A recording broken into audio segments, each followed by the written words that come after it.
Everybody, welcome back to Plapper Platypus is the name, and welcome to my first self-made tier list that we're doing here for Persona 5 The Phantom X. I got a little bit of Persona music in the background, so this video is probably not getting monetized, but you know what? That's the price you pay to listen to good music while doing tier lists. So, we're going to jump right into it. I do have the game open in case I need to jump in there and look at any kits for any reason. But we are going to be doing all the characters in the game, not just the SSRs, because I think there's only 5 main SSRs and 1 like premium SSR, so most of what you're using, at least what I've been using, is lower rarities. But yeah, we're just going to jump right into it. And we are going to start with Wonder here. So Wonder, I am not embarrassed. I think Wonder is definitely an A tier. The reason that I don't think he's S tier, I mean, Wonder is the most extreme, versatile character, right? They could be a healer, they could be a buffer, they could be a damage dealer, they could be some combination of all of those things at the same time. And I think you could argue that they are S. And I think maybe in the level 80 categories, once you get up that high, Wonder becomes S, but no one in the game, our version of the game, is at that level at this point. And currently with what Wonder can do, I think they're just a really great supporting character. But I don't feel like I'm like, oh, they're not the best at any particular thing. So I feel weird. Like, I feel like S is kind of reserved for characters that are just like straight up the best at something that they do, or like really like, you know, far beyond the normal. And Wonder is kind of in line for the most part, but maybe when you get some of those unique personas later, I'll bump them up. Now, Soy, I'm going to put at the top of A tier. I am tempted to put Soy in S tier. However, I'm just not sure I can quite put him there yet. Soy is an exceptionally good unit. As far as lower rarity unit goes, I think he is the best lower rarity unit, even better than Leon. But that's because he's kind of the full package, and he does so much, and he just does it all well. So he does good single target damage with his Icy Hatchet, which can also freeze the enemy very frequently, which lowers their attack. So he could do a heavy hit while also debuffing the enemy to help keep your guys alive. He also just has a big, even bigger hit. I think it's bigger. It's pretty close. He does a physical hit that does big damage, and it will like shred a huge amount of defense from the enemy. So it debuffs them. So you can either debuff their attack or debuff their defense, or do both over 2 turns. So those are both great attack options. Then his third skill, the Icy Defense, is fantastic. It gives everyone 15% of Soy's HP, which is a huge amount of HP because you're building them for that. And it makes enemies want to target him more. So he like soft tanks. It's like a taunt, but it's not guaranteed, but it's just likely. So he'll sit there and just protect the team while giving them a huge amount of HP, and it will heal them. It's not a dedicated healing ability, but it can do that. Then he has a passive where every time he gets hit, he gets a huge amount of HP. He gets the Desperado buff. When you have the Desperado buff, you're much harder to kill. And then if you have enough stars, or at the end of his turn, he heals a bunch because he loses Desperado. Or if you have enough awakenings, then every time he gets hit, he can like use his, I think it's awakenings, it might be his normal skill, but he'll get hit when he has Desperado, heal most of his HP, and then get Desperado again. So he's kind of like an unkillable super god tank. And his highlight ability is really good. Heavy damage on a target, heals your squad, increases their max HP. Absolutely everything. He's just a good unit. Really good. I know I just went through his whole kit. We're not going to do that for all characters, but the highlight here is that every single one of his skills is good, and his gun is like 46 bullets, so you're able to knock down anything you want if they're not immune to bullets, because all you need is like a couple crits. If you have a little bit of crit rate, he knocks down everything.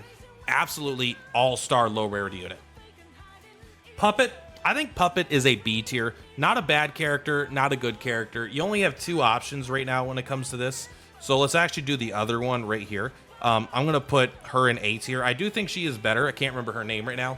Puppet is good because she like scales over the course of a fight. You get more and more and more stacks of Seashell, and eventually you can get up to 8 stacks if you have Awakenings.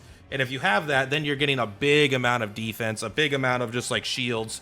You become very powerful, and you can even convert that into damage. So it is very good, but it takes a long time. And it is kind of clunky. She doesn't really keep people alive that well while you're getting those stacks, unless you hit like her big ultimate ability, which takes like 12 turns or something. So she's good. She takes a while. She's slow, but I still like her a lot. And she's good on teams that are like, I actually like her with Soy a lot because they're kind of slower units in general. As for the other one here, she just comes in and goes hard right away. On turn 1, you can make it so she basically starts putting elemental ailments on enemies, which is good because, you know, shock, freeze, windswept, burning are all great elements to have like elemental affinities on. But then she can make it so if an enemy has an elemental affinity, which almost no boss, a lot of bosses are immune to despair and that kind of stuff, you know, the spiritual ailments, but almost nothing is immune. I don't think literally anything is immune to elemental ailments. So the fact that she has a skill that will increase the amount of damage you deal to enemies with elemental ailments by like 1.5 times. Very, very powerful unit for dealing lots of damage. You definitely want her if your goal is to deal a bunch of damage on most teams. So I am a huge fan of her myself. Makoto, what is her name here? Let's just take a look at it. Tomoko here, I think, is in the running for one of the worst characters in the game. And it's just because she's like, I mean, I don't want to be too mean to her, but let's just take a look at her skills here, right? So first she has this lullaby, right? You could chance to inflict sleep on one foe. And a lot of foes are immune to sleep, so it won't even work. But then, so a lot of times what this skill does is increase the damage take by 9.6%. That's just not a very good buff. I mean, even if you rank this up, I don't know, like the rank 7 at this point, 12% more damage, it's not that good. So if they can be slept, it becomes better at 25% for one hit. But really, I mean, that is not impressive to me. Cheering you on, this is a 30% attack increase, plus 30% of her attack. But I honestly think this is just worse than Leon. I think Leon just does more. It's a reasonable skill here. 30% is a lot. But I swear Leon just does more, and they're both lower rarities. Her thief tactic isn't very good. It's literally Spirit's Lullaby again, but I guess you could do it at instant speed, and it doesn't take the green leaf stacks. I will say, I think this attack is pretty reasonable for the Velvet Trials. You're gonna want things that could hit Psychic, and you're gonna want things that hit AoE Psychic. And honestly, at level 1, like 60% is like, I don't know, let's bring it up to like level 7, like 78, 80%. Like this is a pretty reasonable damaging skill. It's not crazy, but it's reasonable and it looks badass. It's one of my favorite visual skills. So she gets little points for that. But a lot of enemies are immune to spiritual ailments. So the fact that she kind of messes with spiritual ailments as a mechanic, I think is a little bit weak. So is she trash? Definitely not. You can have her be a decent damage dealer and able to buff characters in general, like one at a time while using stacks, but I definitely think there's just better options here. Now Kirito here, which is I never remember his name. His name is Ki. He is I'm not gonna put him A tier, but I'm gonna put him really high B tier. This is one of my personal favorite units in the game. I have like 3 units I use all the time, and he's one of them. He is an HP scaling, damage dealing like dot guy. So his damage is based off his HP and applying dots, which is just very good. He applies burn very easily, and then he applies something called Sacred Flame. And then if they have both burn and Sacred Flame, then he could burn them for like a huge actual hit there. So he's very good, especially because burn kind of scales with the enemy's HP. And he works really good with Soy, which is why I like him. Soy increases everyone's HP, which becomes a damage buff for him. And he's just inherently tanky. So for a DOT team, I think he is really actually good, and you shouldn't skip him. You shouldn't sleep on him, especially if you need fire, just because you have Ann. He makes Ann so good, by the way. This is literally Ann's 5-star weapon, is this guy right here. Because if you take a look at the Chosen One stack, each Chosen One stack he has increases the party's fire damage by 5%. And it makes his skills deal more damage as well. But really, you can get up to 5 of these stacks pretty easily. Not super easily, but reasonably. And so you could be giving everyone 25% more fire damage. Obviously, if you get more Awakenings, like he becomes like kind of insane. You can get 10 Chosen One stacks. And at 10 stacks, their party's fire damage gets 30% for another 2 turns. It's literally 50% and 30%. So it's like a straight up 80% fire damage increase. He's absolutely insane with some of the most powerful characters, but he is standalone very good for your fire damage dealer as well. And again, great animations. Leon, I don't like Leon. I'll be completely honest with you. I just genuinely don't like him. He's just so awkward to use. He's clunky and he's very boring. All he does is sit there and he buffs one character's damage through the roof. Like every turn, always just target him, you know, Justice Shield and then whatever, Victory Cry. Justice Shield, Victory Cry, alternate. He has like a pretty bad attack. It's like whatever. Yeah, it's pretty bad. But I'll be damned if he's not, I think, probably an S tier in our current version of the game. He no one buffs damage like he does. He puts any character you want. Like, he makes Joker like twice as powerful, maybe not literally, but like 80% more powerful. Absolutely, just an all-star unit for one specific job. But like, I really don't think anyone does that job better than he does. And if it's like a really, really squishy damage dealer, he's even better because he gives them a huge amount of shields, honestly. The shields they get are pretty darn big, so very good.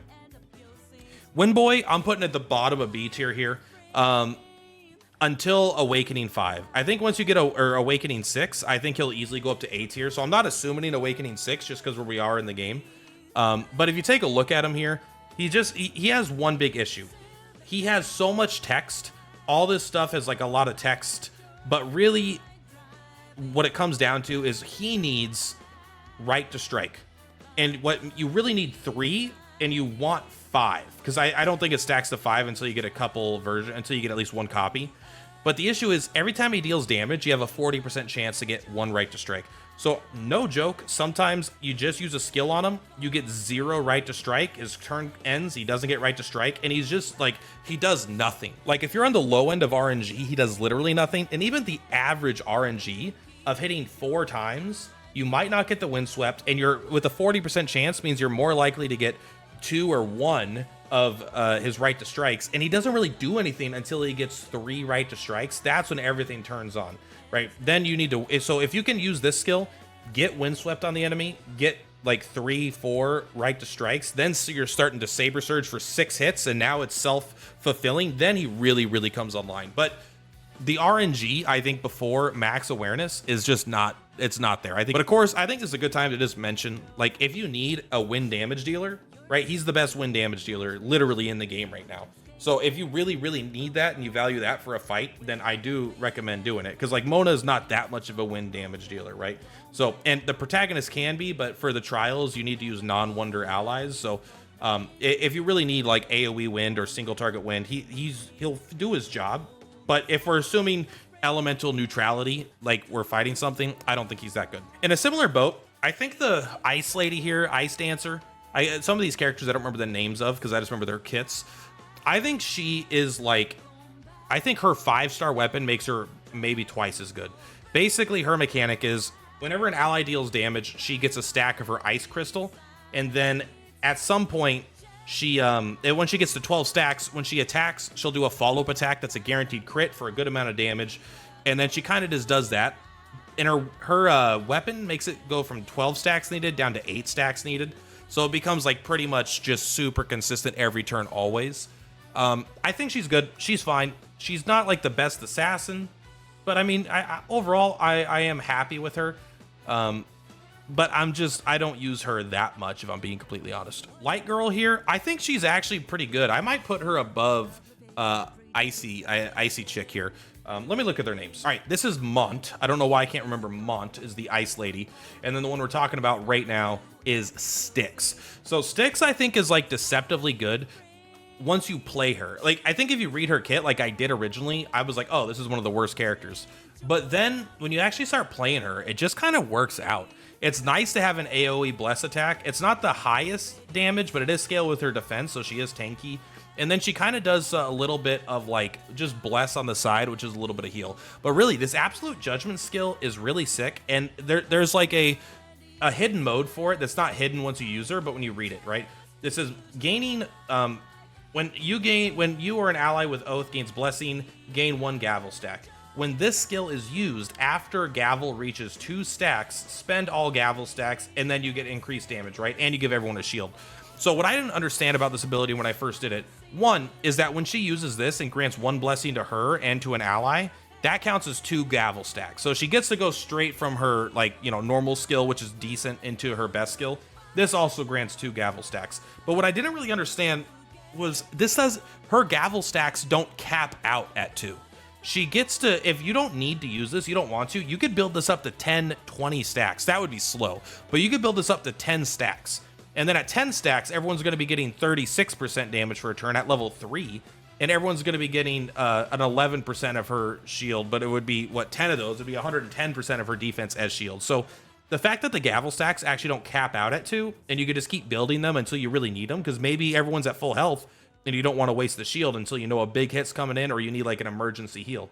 That becomes pretty darn good. And honestly, it scales up pretty reasonably, where if you start getting like 4.4 times like 10, it's good. And if you get like her 5-star weapon, that's good as well. But also, as you can see here, she's going to start gaining, when she does this, right? When an ally with Oath takes an action, she gains a blessing stack. And when she gains a blessing stack, she's gaining a gavel stack as well. And then if you do get her up to awareness 4, her highlight becomes pretty darn good. It's okay right now. It's just a big defense, and it does like good damage to one thing, and then it does big defense, but also then it'll apply 2 bless on all allies, which is like, I think it's 10% healing, or it's like 2%. It's pretty low, but that'll give her 4 gavel stacks. So that will really supercharge this to boost everyone's damage. So I'm talking a lot about her because she's a character I've never seen anyone talk about, and I kind of want to justify where I'm putting her in B tier. I think she is surprisingly good. Lufel, I think, is the second worst character in the game. I think Starfire is fine, but he has that awkward skill. He has like kind of a bad normal skill. It's like a single target, doesn't deal that much damage. It's like a guaranteed burn, and it lowers their healing. Lowering healing has been almost not relevant at all. If there's a fight that you really need to reduce someone's healing, then it becomes much better, and you would use them in that specific situation. But his general use, his attack's kind of bad. His second ability is like a really bad heal because it's a single target, and his third ability is a pretty good heal, but then all you're doing is healing. And they want you to use his burn attack so you get Starfire on everybody, and the Starfire effect is not very good. Now, I will say at Awakening 6, he becomes quite a bit better in the fire team because it boosts everyone's fire damage when they have Starfire 3. But again, it's for 1 turn, so it's kind of hard to time, and it takes 3 turns to get there, you know, or whatever, like an additional, everyone gets Starfire 1, and then they go to 2 and 3. So I think it's actually not that good of a character, unfortunately. I like them, and I'll use them from time to time, but not really outside of fire teams. Motoha here, I think she is like super mid. She could do some good damage, and I think as we get a few more electrical units, like when Yui comes out and you have Yui, I think she'll go up a lot in value. But her main, she doesn't deal that much damage, and she doesn't do anything besides dealing damage. She's really good at hitting all the enemies, right? She's got 2 different attacks that could hit everybody, and one of her attacks that could hit everybody, you know, has like 5 lightning beams or like 4 lightning beams or something. It can hit one target a bunch of times, so it can actually be a good single target skill, or it could be a good AoE damage skill. If she can proc the technical or in her one ability, it does good enough damage. And she has a lot of things that make her look like she would deal a lot of damage, but she doesn't deal that much damage, honestly. I haven't been that impressed with her damage output. Maybe I just need to build her more, but she's super, super narrow. But I think if you have a more full dedicated lightning team, she will actually become pretty good because she has a lot of ways to improve lightning damage. Mona is definitely A tier, definitely up here somewhere. Mona just is really, really, really good at keeping people alive. They're the only revive. In fact, I think Mona might be S tier, just because Mona is a character with revive. No one else has the ability to revive characters in our current version of the game, and they're the only character that could just constantly heal while it's not their turn. It doesn't matter whose turn it is, as long as Mona has chivalry stacks, which you get pretty much from all of your skills. And when someone else like attacks and they're low on life, they'll do like this big ass huge heal. So I think Mona is probably S tier. I was tempted to say A tier for sure, because they're not that high offense, and their healing is pretty good, but it's kind of like a really good version of Lufel in a lot of ways. But what I think puts Mona apart is no other character can revive, and I can't tell you how nice it is sometimes to have revive when one character gets randomly hit like 4 times in a row, and being able to heal off turn. So I think even though they're not necessarily that flashy some of the time, that is an S tier character. Ryuji I also think is S tier. Ryuji just, I mean, he might be high A tier. Like, I think he's probably the bottom of S tier or the high in A tier. The thing is, he hits really hard. No one, even Joker, doesn't do as much consistent single target damage as he does, I think. It would be interesting to see a Ryuji equally as built as Joker going up against a single target fight, see who could win. Joker does some good stuff there as well, but I honestly think Ryuji is just, does so much. The crits, the damages go so high. But because it's just single target stuff, I don't think he's like top of S tier. I think he's probably bottom of S tier, maybe top of A. It's kind of somewhere in this category for me. Maybe I put him A tier. because his kit is replaceable, but he's probably the best at it. So I'm not sure. Joker, in my opinion, easily the best character in the game. I don't even think there's like a strong argument for second place in this situation. I think Joker is like S+ tier. But I mean, I think that makes sense for the first unique character who also is the protagonist of Persona 5. I'm actually surprised they brought him out so early, like literally the launch day. But I mean, his damage is insane. He's good in literally every content that isn't immune to darkness or curse. He's good. Even if they're resistant to it, it doesn't matter because he overpowers it. Awakening 0 Joker slaps everyone to hell. So if you have an Awakening 1 or 2 Joker and you have his weapon, I mean, it just trivializes everything, really. I mean, he's so strong. I don't think I need to spend any more time. Joker kills everything. And I am going to put Anne in S tier. I haven't used her as much as I would like. I've had her since, I think, day 1, but I stopped using her because I started using more lower rarity units. But I can't deny just how strong Anne feels every time I use her. She does a lot of damage. She's got some good support stuff. I mean, she makes the fire team the fire team. But I don't know. I feel like I could go top, like high A tier, but she's just really powerful. I mean, in a lot of ways, she's like Joker light, but with a different element and just not as good. So I think Anne is probably deserving of S tier. Maybe I'll reevaluate. I need to use her more. Mine is still only 42, and most of my characters are at 60, so I haven't used her as much in the current content that I wanted to be doing. But I mean, I do like Anne, and she's obviously very good. If I'm not using Anne, people ask me, why aren't you using Anne? She's busted. So I think she probably does deserve the S rank for now. Haruna here, I think Haruna is probably I think she's probably a B tier. I don't think she's bad. I don't think, let's put her up here. I think she's probably closer to up here. I think Awakening 0 Haruna is like questionable. The thing is, the reason she's not insane is because most of the time, the way you build your team is you have one main damage dealer. And like, if you have one main damage dealer like Joker or Ryuji or something, then Leon is better at buffing that individual. If you have like 2 damage dealers or 3 damage dealers, then she could become a lot better because she's really good at party-wide buffs. But she really doesn't come online until Awakening 1, I don't feel like. I feel like if you get that Awakening 1 and she gets like a passive, it's like 60% attack or something crazy, then her buffs start getting pretty crazy pretty fast. And she's also slow. Like, she doesn't do anything the first turn. The first turn, she's just going to attack something and not buff anybody at all. Then afterwards, she is going to, you know, get her whatever friendship stacks or whatever they're called. And on her second turn, she's going to be able to do the big AoE buff, maybe use her highlight, and everyone's going to get an incredible damage boost for pretty much for the rest of the fight. But between her being slow and her awakening, whatever it is, awareness 0 being kind of bad, much worse than her awareness 1, I think she's just in the B tier. But she's definitely not like a trash character. Let us put...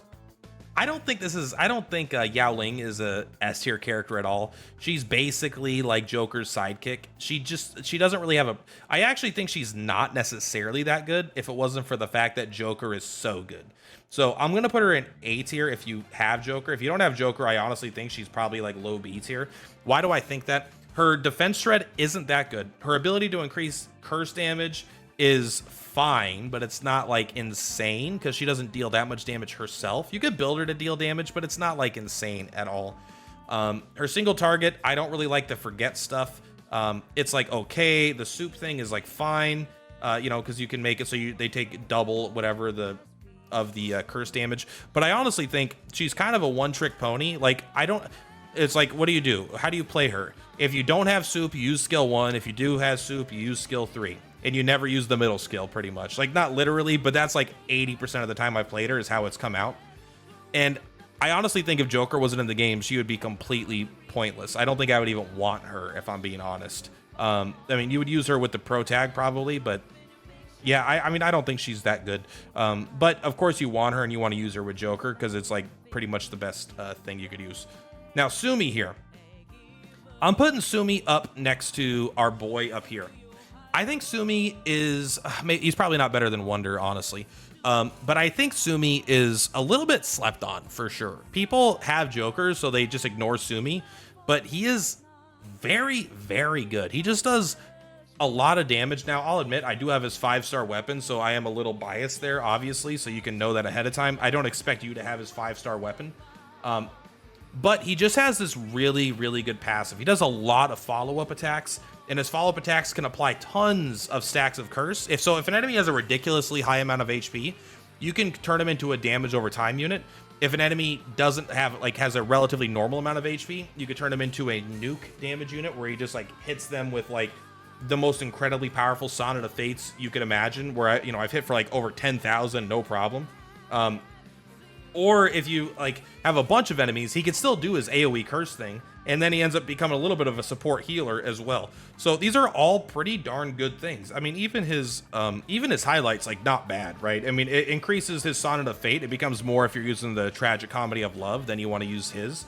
But also, if you get Awakening 1 and 2, right, after using a skill, increase the damage of Sonnet of Fate 40%. Then Awareness of 2 increases Sonnet of Fate attack by 50%, and it always inflicts a curse on hit. So it becomes really good at both destroying something, and it becomes really good at doing dots, because you can get, like, it goes off, I think, every 14 stacks, and then you can make it with, if you have Soy with you, you can get like 46, 50 stacks, no problem, because of the gun. And then you'll just do curse, curse, curse, curse, curse, or just big hit, big hit, big hit. So a very good alpha damage dealer, but also his damage doesn't really fall off over the course of a fight. He is pretty consistent as well. So I think he's absolutely deserving of the A rank myself. But yeah, this is where my tier list is at right now. I don't think I would change anything on it looking at it right now. I think this is about where I would have... I kind of want to bump these two up because I like them, but I'm a little biased. I have a recency bias for her. And this guy, I think I just love the HP combo with him. I think, like, if I'm trying to be a little more objective, he's way better when you're using Anne than he is alone. But he still does, if you're going up against an enemy with a huge amount of HP, I mean, I'm going to move him to the bottom of A because I like him, okay? I'll be honest. And I'm going to keep her at the top of B tier because I actually think she is that good. All right, that is what I will change, and that will be my final tier list. Guys, thank you so much. Per platypus is per platypus. I'll see you on the flip flops. Bye. Content king, never down, always showing up, hitting milestones. The fame never lets up. Click that link, dive in deep, never get enough. Gaming, vlogging, every trend, always.